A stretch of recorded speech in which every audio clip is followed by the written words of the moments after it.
السلام عليكم ورحمة الله وبركاته. طبعا اليوم عندنا هوجانة هذا قدر الطبخ. طبعا طافي نهائيا ما يشتغل. هسه نفحصه قدامكم ونشوف ان شاء الله. طبعا هو هنا نبي سويتش اون واوف، هنا الليد الاحمر هو كوك، وهنا الليد الاخضر وارم يعني دافئ. فهسه راح نفحصه ونشوف ايش بيه ان شاء الله.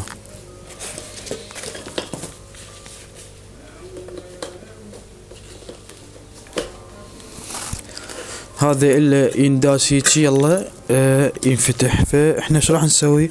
راح نخلي الجدرية مالته وندوسها ونفتح.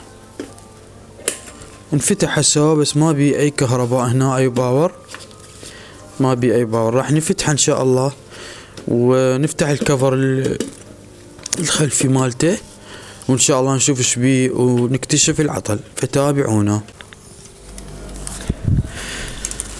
اخواني. رجعنا لكم مع قدر الطبخ وفتحنا الكفر هذا الخارجي خاص بالقدر، وطبعا جبنا السيريس حتى نفحص اول شيء الهيتر. طبعا كمعلومة انه هيك حالات لازم اول شيء نفحص الهيتر اذا يشتغل نرجع الباقي الاشياء.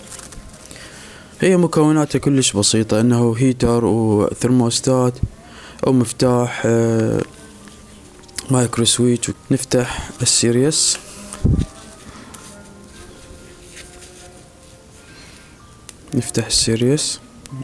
نفحصه. هذا الهيتر طبعا هذا جزء وهذا جزء.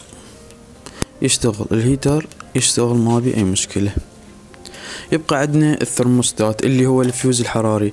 هسه هذا الفيوز الحراري هنا موجود، راح نفتحه ونشوف ان شاء الله يشتغل او لا، وبعدين نرجع الباقي المكونات. طبعا هذا هنا هو الثرموستات او الفيوز الحراري. هسه افحصه ونشوف.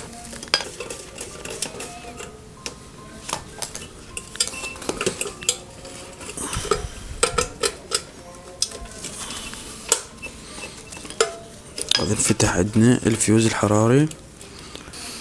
هو الفيوز الحراري بدرجة حرارة اذا تعدت يضرب، وهو مبين يعني هنا اسوداد بالمكان، يعني هذا الفيوز الحراري اكيد يعني ضارب. خلينا نشوف ونفتح ونقيس. طبعا هو هنا حتى انقطع جراء يعني العمل، لانه هو اصلا يعني قديم ومحترق.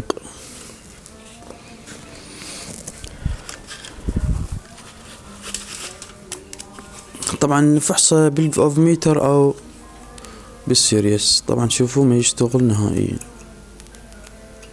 لازم نستبدله بفيوز حراري جديد. هسه رايكم اياه وشوفوا. اخواني هذا الثرموستات اللي هو يتحمل 157 درجة مئوية.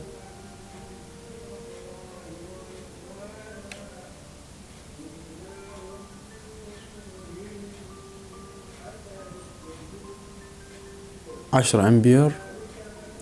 راح نستبدله بواحد اعلى اذا موجود عندنا او نفسيته، بس نحميه بواسطة يعني غلاف وسليف حراري.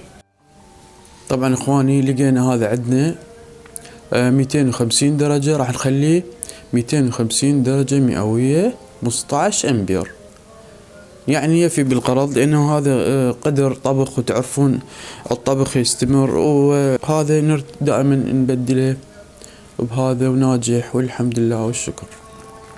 فتابعونا راح نخليه الى ان شاء الله. بعد ما استبدلنا الثرموستات الحرارية راح نفحص الجهاز على السيريس ان شاء الله. فتابعونا. هذا السيريس طبعا هو بمفتاح جانبي فقط. هاي ندفعها اشتغل الجهاز. هسه راح نفحصه، نشده ان شاء الله، نفحصه نحمي بيه فد شي ونجربه ان شاء الله، فتابعونا.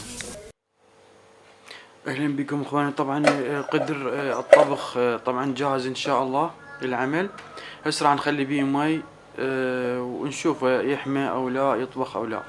فهنا عندي بس تفصيل، انه هنا هو الكوك، يعني هنا الطبخ وهنا الفوق الورم، يعني هنا فوق دافئ، حتى عم خلي لك علامتين انه طبخ جوا وفوق هوت، يعني مجرد حرارة. وهنا نبي طبعا مثل ما قلنا مفتاح جانبي. وهسه راح نخلي بيه مي ان شاء الله ونشوف يحمى او لا.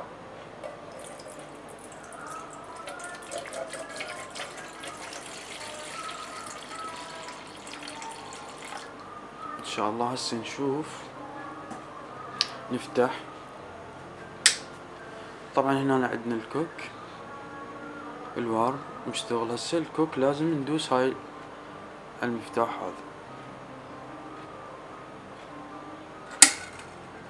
هسه عندنا اعتلق المصباح او اشتغل المصباح الكوك، فهسه ننتظره ونشوف يطبخ او لا. طبعا اخواني بعد مرور ربع ساعة على الوقت تم فوران الماء، والقدر الطباخ يشتغل بصورة طبيعية، والحمد لله والشكر. واتمنى هذا الفيديو يعجبكم، ولو هو يعني في شيء بسيط، ولكن حبيت اصوره وافيدكم ان شاء الله. وخاف تجيكم هيج حالة، فالثرموستات الحرارية هي السبب، ومرات الهيتر، واحيانا السويتش الحراري. وتقبلوا تحياتي، كان معكم مازن في تسطيح الأجهزة الإلكترونية، وشكرا جزيلا.